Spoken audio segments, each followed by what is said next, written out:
going to start it. If we had a leader in this war, I'm so happy to show us what we can and see the same Islamic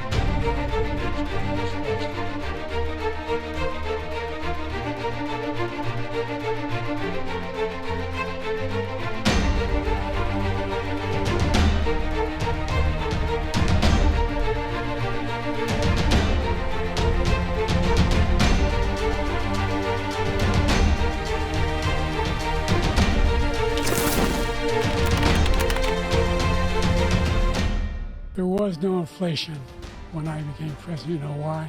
The economy was flat on its back. 50% unemployment. He decimated the economy, absolutely decimated the economy. That's why there was no inflation at the time. There were no jobs. We had the greatest economy in the history of our country. We have never done so well. Everybody was amazed by it. Other countries were copying us.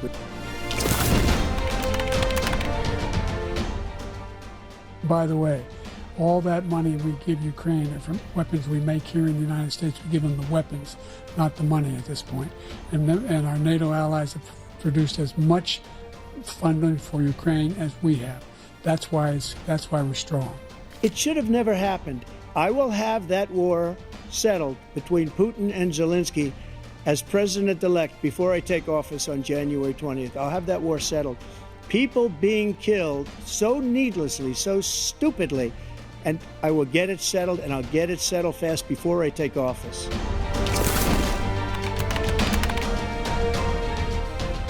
I'm the guy that organized the world against Iran when they had a full-blown intercontinental ballistic missile attack on Israel. No one was hurt. No one Israeli was accidentally killed, and it just stopped. We saved Israel. We are the biggest producer of support for Israel of anyone in the world.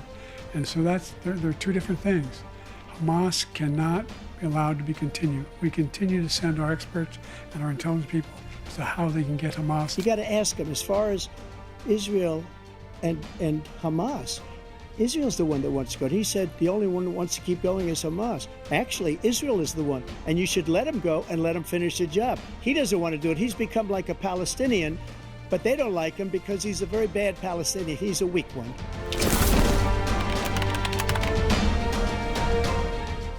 In addition to that, we found ourselves in a situation where when he was president, he was separating babies from their mothers, putting them in cages, making sure the families were separated. That's not the right way to go. What I've done since I've changed the law, what's happened? I've changed it in a way that now you're in a situation where there are 40% fewer people coming across the border illegally.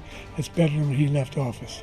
And I'm going to continue to move until we get the total ban. We had the safest border in the history of our country. The border, all he had to do was leave it. All he had to do was leave it.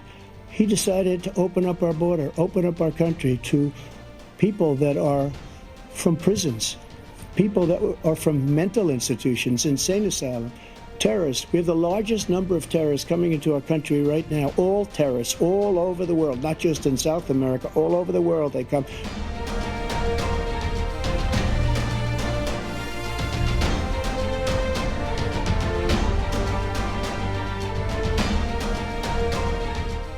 To do that, you have to be quite smart, and you have to be able to hit the ball a long way, and I do it. He doesn't do it. He can't hit a ball 50 yards. He challenged me to a golf match. He can't hit a ball 50 yards. You can see he is 6'5" and only 225 pounds, or 235 pounds. Well, you said 6'4", 200. Well, anyway, that's it. Anyway, just take a look at what he says he is, and take a look at what he is. Look, I'd be happy to have a driving contest with him. I got my handicap, which when I was vice president, down to a 6. But by the way, I told you before, I'm happy to play golf with you if you carry your own bag. I really don't know what he said at the end of that sentence. I don't think he knows what he said either. My son was not a loser, was not a sucker. You're the sucker. You're the loser.